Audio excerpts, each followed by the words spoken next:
Bienvenue à toutes et à tous, vous êtes bien sur Grand Lille TV, on fait le point sur l'information en métropole lilloise. Et déjà ce mardi, les gendarmes étaient en intervention du côté du CRT de l'Équin. Une vingtaine de gendarmes ont procédé au contrôle des poids lourds dans un secteur très fréquenté par les chauffeurs routiers.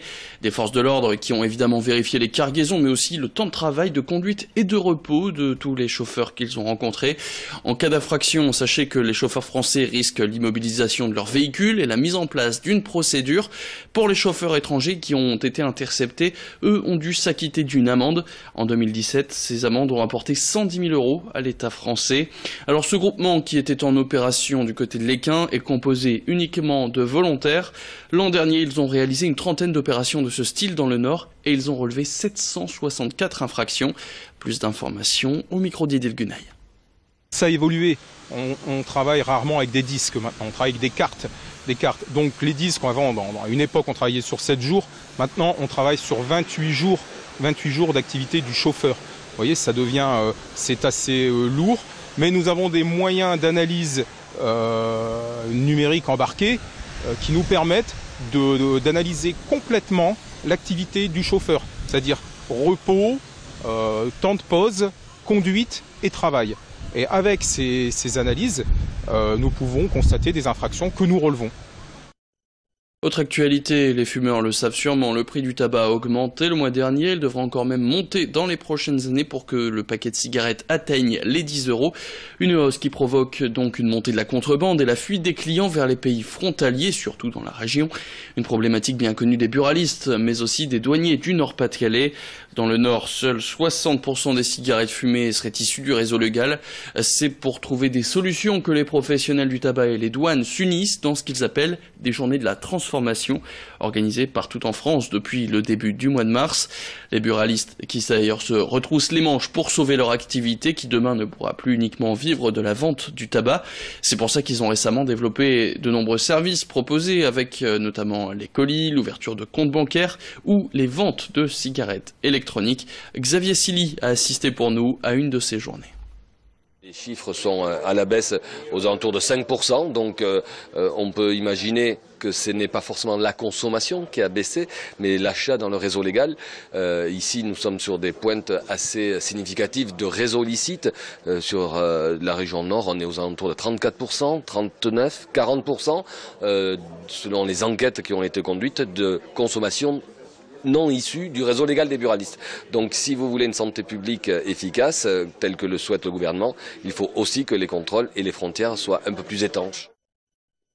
Depuis le 1er janvier dernier, les villes de Lincel, Bousbecq et Vervic bénéficient de 5 agents de sécurité de la voie publique. Leur fonction, assurer la tranquillité des habitants et faire respecter le règlement de la voirie. Ils peuvent par exemple mettre des contraventions pour stationnement, mais pas d'amende pour usage du portable au volant, contrairement aux policiers. Ils ne portent pas non plus d'armes et ne peuvent pas arrêter un individu. Les frais de cette patrouille de sécurité sont divisés entre les 3 communes à proportion de leur population. Et leur présence sur les communes est aussi répartie grâce à ce prorata. Alors pour la mairie de Lincel, qui est porteuse de ce projet et la ville la plus importante des 3 donc de ce projet, il a pour but à terme de développer une police municipale et pourquoi pas que ce soit ces agents de sécurité qui passent les concours pour devenir les agents tant demandés par la municipalité, police municipale qui devrait d'ailleurs arriver d'ici à 3 ans. Plus d'informations avec cette interview réalisée par Céline Huret. Lincel est une ville calme, Vervic et Bousbecq pareil. Simplement, on pense que c'est important que on ait ce type de complémentarité avec la police, avec les autres types de police, pour que justement ça ne dérive pas. On n'est pas à l'abri, on a aussi quand même nos petits problèmes, et on n'est pas à l'abri de décentralisation. On a quand même des villes autour de nous qui ont quand même certains problèmes. Je parle en particulier de la drogue. Et il est clair que on sait aujourd'hui que la police de proximité qui va être mise en place, ça sera en particulier dans ces quartiers qu'on dit difficiles, et qu'il se peut et que c'est possible qu'ils essaient de venir plus dans des quartiers comme nous. Et donc on doit s'y préparer.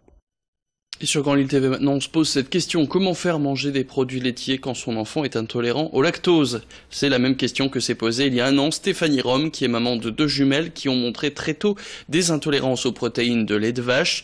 Elle a dû trouver des alternatives et elle a ensuite fabriqué elle-même des yaourts à base de lait de coco et d'amandes douces. Et c'est comme ça qu'elle a lancé sa propre marque de yaourts appelée Les Petites Pousses. Aujourd'hui, sa marque propose 2 parfums pour les yaourts à base de lait d'amande et 4 pour ceux à base de lait de coco. Des yaourts qu'on retrouve dans les grandes surfaces, et elle en produit 36 000 depuis son usine en Bourgogne, une entreprise qui compte aujourd'hui 5 salariés. Céline Huret a rencontré Stéphanie Rome dans son bureau situé dans l'incubateur Eurasanté à Los. Retour donc sur cette première année d'aventure professionnelle. Aujourd'hui, les Petites Pousses s'adressent bien sûr aux consommateurs qui ont une allergie ou une intolérance au lait ou au lactose. Donc ça, c'est à peu près aujourd'hui 1/3 de nos consommateurs. Et dans 2/3 des cas, ce sont des personnes qui tout simplement souhaitent s'orienter vers plus de végétal au quotidien. Donc soit par conviction, donc c'est toute cette tendance de vegan, bien sûr, mais aussi des consommateurs qui sont dans cette mouvance flexitarienne, c'est-à-dire qui ont envie tout simplement de réduire leur consommation de produits laitiers au quotidien. Et puis on termine avec ce rendez-vous que vous avez sûrement l'habitude de suivre sur M6 les mercredis soirs, c'est évidemment Top Chef. Alors dans cette 10e semaine de cette saison, ils ne sont plus que 5 candidats. Après la guerre des restos, cette semaine les candidats vont retrouver leurs proches qu'ils n'ont pas revus depuis le début du tournage. Et cette saison, il y a un nordiste qui s'illustre dans ce concours, il s'appelle Camille Delcroix, il a 27 ans. Et il travaille depuis 5 ans avec le chef Marc Meurin au sein du château de Beaulieu, à Bune, dans le Pas-de-Calais. Et c'est à cet endroit qu'Alexis Tessier l'avait rencontré. Moi, je suis pas du tout parti dans l'optique d'attraper une notoriété quelconque. C'est vrai que j'ai fait vraiment ça pour me jauger et faire un point où j'en étais. Voilà, me montrer aussi à mes propres pairs où j'en suis et que les gens ils ont pas cru en moi où j'en suis aujourd'hui. Donc c'est vrai que c'est une belle revanche d'un côté, mais pour moi personnellement, je pense que c'est que du plus. Après, on verra, on sait pas ce que l'avenir nous réserve. Et c'est la fin de cette édition. Merci à tous de l'avoir suivi. Tout de suite sur Grand Lille TV, la météo.